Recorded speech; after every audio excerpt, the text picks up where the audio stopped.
আসসালামু আলাইকুম। এই মুহূর্তে যারা অনলাইনের মাঝে আমার এই ভিডিওটা দেখছেন তাদের সকলের কাছে আমি অনুরোধ করব, আপনারা আমার সম্পূর্ণ কথা শুনবেন এবং যদি ভালো লাগে কথাগুলো, ভিডিওটা যদি ভালো লাগে অবশ্যই সবাই শেয়ার করবেন। আমি আজকে আপনাদের মাঝে কিছু কথা বলবো, হয়তো আওয়ামী লীগের সম্পর্কে বেশিরভাগ, কারণ আওয়ামী লীগের উপর আমার একটা মন থেকে ঘৃণা হয়েছে, ঘৃণার সৃষ্টি হয়েছে। কারণ হয়তো আপনারা জানেন, কারণ আওয়ামী লীগ সরকার মুখে অনেক বড় বড় কথা বলতেছে। আমি কোনো দল করি না, আমি তারপরেও আওয়ামী লীগের সম্পর্কে কিছু কথা আপনাদের মাঝে তুলে ধরলাম।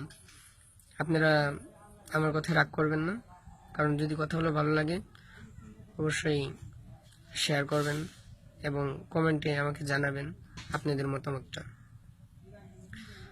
আজকে বর্তমান আওয়ামী লীগ সরকার বলছে যে দেশে কোনো দরিদ্র রাখবে না, দেশে কোনো অভাব অনটন রাখবে না, দেশে কোনো অন্যায় রাখবে না, দেশটাকে একটা আধুনিক বাংলাদেশ, ডিজিটাল বাংলাদেশ হিসেবে রূপদান করবেন। আমাদের এই দেশকে ডিজিটাল হিসেবে রূপান্তরিত করবেন মাননীয় প্রধানমন্ত্রী শেখ হাসিনা।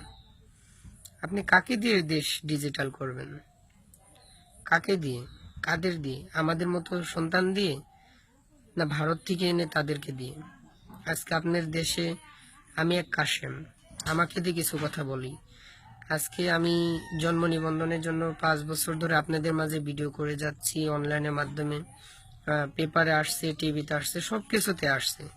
এখন পর্যন্ত আমার মতো মানুষের জন্য একটা জন্ম নিবন্ধনের ব্যবস্থা করে দিতে পারলেন না। এখন পর্যন্ত আমার এই ভিডিওগুলো করার পরে একজন সাংবাদিক বা তদন্ত কমিটি গঠন করে একজন পাঠাতে পারলেন না। আমাদের মতো মানুষের জন্য আপনারা কিছুই করতেছেন না। তাহলে আপনি কেন বলেন যে আমরা ডিজিটাল বাংলাদেশ গড়ব? কেন? আপনারা দরিদ্র দূর করবেন। আজকে হাজার হাজার মানুষ আমার মতো না খেয়ে পথে ঘাটে পড়ে আছে, তাদের পাশে তো একদিন দাঁড়াতে দেখলাম না। কোনোদিন তো দেখলাম না যে একটা এতিম বাচ্চাকে কুলে নিয়ে তাকে খাইয়ে দিতে।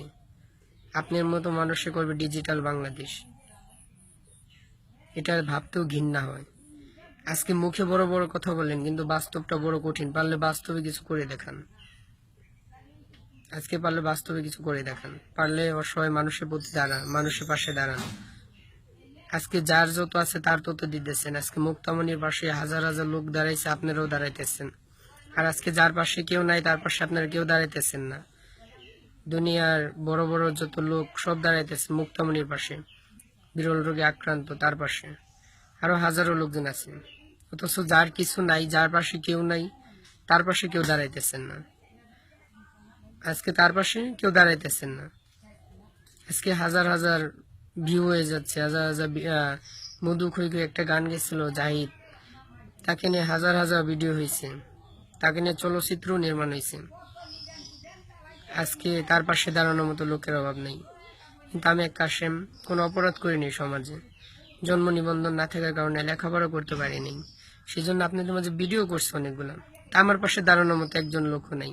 আমি কি অন্যায় করছি? আমাকে অন্যায়টা দেখান, যে তুমি অন্যায় করছো এই জন্য তোমার পাশে আমরা দাঁড়াবো না। ওই পারবেন না তো আমার অন্যায় দেখাইতে, তাহলে কেন আমার পাশে দাঁড়াবেন না? আজকে ফেসবুকে দেখতেছি যার পাশে মানুষ আছে একজন দাঁড়িয়েছে, তার পাশে আর 10 জন দাঁড়াইতেছে না, অথচ আমাদের মতো মানুষের পাশে একজনও দাঁড়াচ্ছে না। আমার কথাগুলো একটু রাগ হইতে পারেন, তারপর আমি বলবো, আপনারা যদি পারেন, যার পাশে কেউ নাই, একজনের ব্যবস্থা হয়েছে, একজনের ক্ষুধা লাগছে, তাকে খাবার দিচ্ছেন, তার পেট ভরছে, তারপর তার 10 উক্তের আরো যে 10 বার খাবে তার সেই খাবারের ব্যবস্থা করতেছেন। আর অথচ যে এক উক্ত খাবারও পাচ্ছেন আজকে 1 মাস ধরে, তার পাশে তাকে খাবার দেওয়ার মতো কেউ নাই। আজকে এক কাপড় 10 বার ধুচ্ছেন, আর যে কাপড় একবারও ধোয়া নেই সেটার দিকে নজরও দিচ্ছেন না। এইটুকুই বাস আপনাদের সামনে আমার কথা ছিল। যদি ভিডিওটা ভালো লাগে অবশ্যই শেয়ার করবেন। আর আশা করবো যে যার পাশে লোকজন আছে, একজন দাঁড়াইছে, যার চিকিৎসা হচ্ছে তার পাশে না দিলে, যার পাশে চিকিৎসা হচ্ছে না, যার কোনো সহযোগিতা আসছে না, যে ন্যায় বিচার পাচ্ছে না, তার পাশে দাঁড়ান। একজনের পিছনে পড়ে থাকলে হবে না, সমাজে খুঁটিয়ে খুঁটিয়ে দেখতে হবে কে কতটুকু কষ্ট হয়, তাদের পাশে পারলে দাঁড়ান, একজনের পাশে না।